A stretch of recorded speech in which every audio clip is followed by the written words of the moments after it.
Hey guys, welcome back to Midnight Voice. I'm Brian, and today we're going to be reading the book How to Win Friends and Influence People.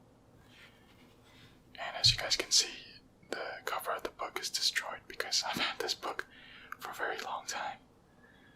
But I think the lessons that you can find in this book is still relevant today, and this book has been a pivotal book that's guided my life and my journey. So I hope you guys can find this video to be beneficial. And without further ado, let's begin. So we're going to be starting off the book at part 4, Be a Leader, How to Change People Without Giving Offense or Arousing Resentment. If you must find fault, this is the way to begin. A friend of mine was a guest at the White House for a weekend during the administration of Calvin Coolidge. Drifting into the president's private office, he heard Coolidge say to one of his secretaries, "That's a pretty dress you're wearing this morning. You're a very attractive young woman." That was probably the most effusive praise Silent Cal ever bestowed upon a secretary in his life. It was so unusual, so unexpected, that the secretary blushed in the confusion. Then Coolidge said, "Now don't get stuck up. I just said that to make you feel good. From now on, I wish you would be a little bit more careful with your punctuation." His method was probably a bit obvious, but the psychology was superb. It is always easier to listen to unpleasant things after we have heard some praise of our good points. A barber lathers a man before he shaves him. That is precisely what McKinley did back in 1896, when he was running for president. One of the prominent Republicans of that day had written a campaign speech that he felt was just a little trifle better than Sekiro and Patrick Henry and Daniel Webster all rolled into one. With great glee, this chap read his immortal speech aloud to McKinley. The speech had its finest points, but it just wouldn't do. It would have raised a tornado of criticism. McKinley didn't want to hurt the man's feelings. He must not kill the man's splendid enthusiasm, and yet he had to say no. Note how adroitly he did it. "My friend, that is a splendid speech, a magnificent speech," McKinley said. "No one could have ever prepared a better one. There are many occasions on which it was precisely the right thing to say, but it is quite suitable to this particular occasion. Sound and sober as it is from your standpoint, I must consider its effect from the party's standpoint. Now go ahead, now go home, and write a speech along the lines I indicate, and send me a copy of it." He did just that. McKinley blue-penciled and helped him rewrite his second speech, and he became one of the effective speakers of the campaign. Here is the second most famous letter that Abraham Lincoln ever wrote. His most famous one was written to Mrs. Bixby, expressing his sorrow for the death of the 5 sons she had lost in battle. Lincoln probably dashed this letter off in 5 minutes, yet it sold at public auction in 1926 for $12,000. And that, by the way, was more money than Lincoln was able to save during half a century of hard work. The letter was written to General Joseph Hooker on April 26, 1863, during the darkest period of Civil War. For 18 months, Lincoln generals had been leading the Union Army from one tragic defeat to another. Nothing but futile, stupid, humane butchery. The nation was upheld. Thousands of soldiers had deserted from the army, and even the Republican members of the Senate had revolted and wanted to force Lincoln out of the White House. "We are now on the brink of destruction," Lincoln said. "It appears to me that even the Almighty is against us. I can hardly see a ray of hope." Such was the period of black sorrow and chaos out of which this letter came. I am printing the letter here because it shows how Lincoln tried to change the obstreperous general when the very fate of the nation could have depended upon the general's action. This is perhaps the sharpest this letter Abe Lincoln wrote after he became president. Yet, you will note that he praised General Hooker before he spoke of his grave faults. Yes, there were grave faults, but Lincoln didn't call them that. Lincoln was more conservative, more diplomatic. Lincoln wrote, "There are some things in regard to which I am not quite satisfied with you. Talk about tact and diplomacy."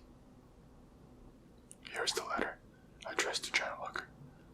"I have placed you at the head of the army of the Potomac. Of course, I have done this upon what appears to be sufficient reasons, and yet I think it is best for you to know there are some things in regard to which I am not quite satisfied with you. I believe you to be a brave and skillful soldier, which of course I like. I believe you do not mix politics with your profession, in which you are right. You have confidence in yourself, which is valuable if not indispensable quality. You are ambitious, which within reasonable bounds does good rather than harm. But I think that during General Burnside's command of the army, you have taken counsel of your ambition and thwarted him as much as you could, in which you did a great wrong to the country and to a most meritorious and honorable brother officer. I have heard in such a way as to believe it of you recently saying that both the army and the government needed a dictator. Of course, it was not for this, but in spite of it, that I have given you a command. Only those generals who gain success can set up as dictators. What I now ask you is military success, and I will risk the dictatorship. The government will support you to the utmost of its ability, which is neither more nor less than it has done, and will do for all commanders. I much fear that the spirit which you have aided to infuse the army of criticizing their commander and withholding confidence from them will now turn upon you. I shall assist you as far as I can to put it down. Neither you nor Napoleon, if you were alive again, could get any good out of an army which such spirit prevails in it. And now beware of rashness.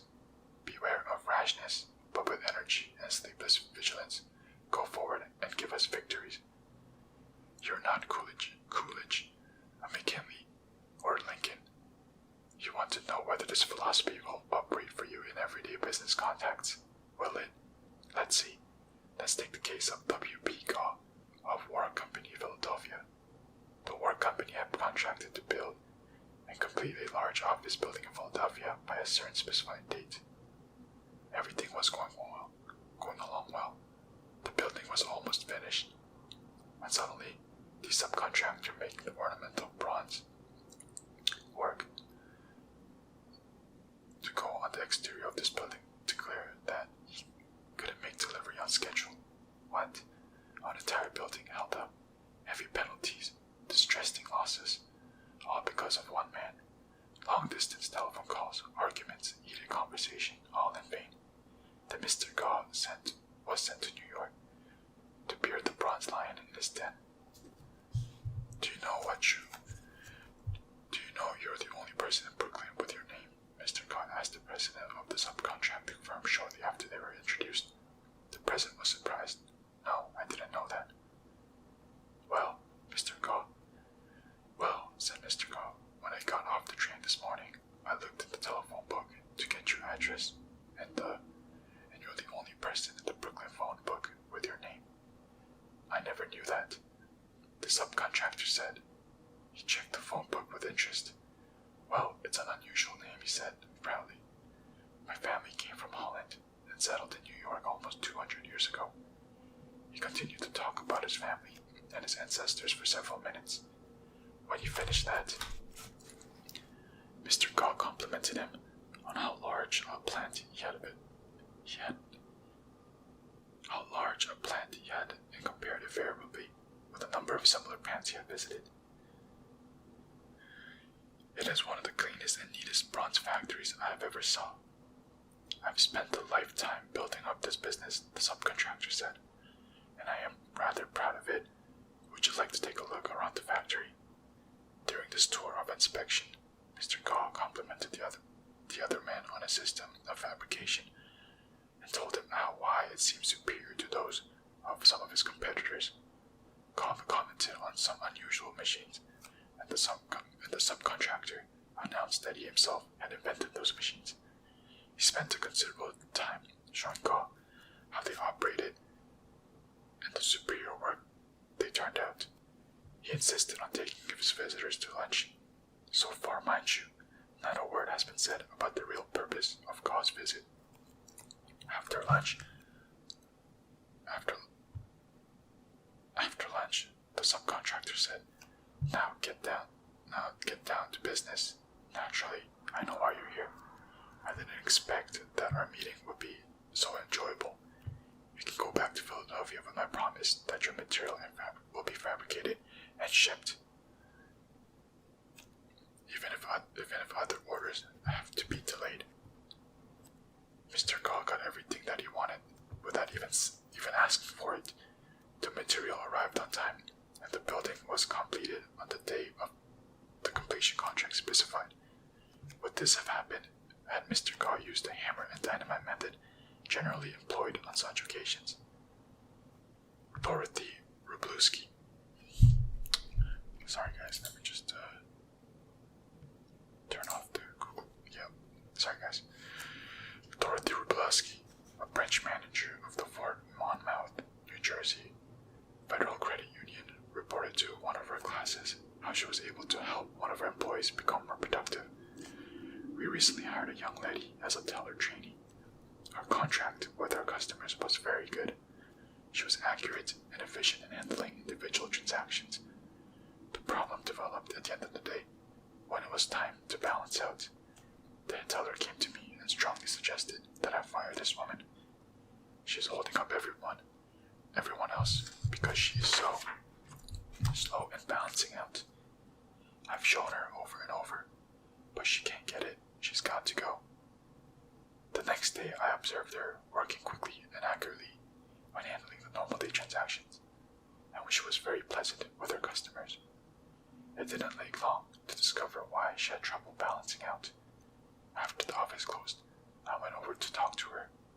She was obviously nervous and upset. I praised her for being so friendly and outgoing with the customers and complimented her with accuracy and speed used in that work. I then suggested review the procedure we used and balance the cash drawer. Once she realized I had confidence in her, she easily followed my suggestions and soon mastered this function. We have had no problems with her since then. Beginning with praise is like a dentist who begins his work with Novocaine. The patient still gets a drilling, but the Novocaine is pain-killing. A leader will use Principle 1. Begin with praise and honest appreciation. Alright guys, that's gonna wrap it up for this one. I hope you guys enjoyed this episode. And if you guys want to purchase this book, the title of it is called How to Win Friends and Influence People by Dale Carnegie. It's a very popular book that a lot of people have heard of, so I highly recommend you check it out. There's a lot of insights from this book that are still relevant today.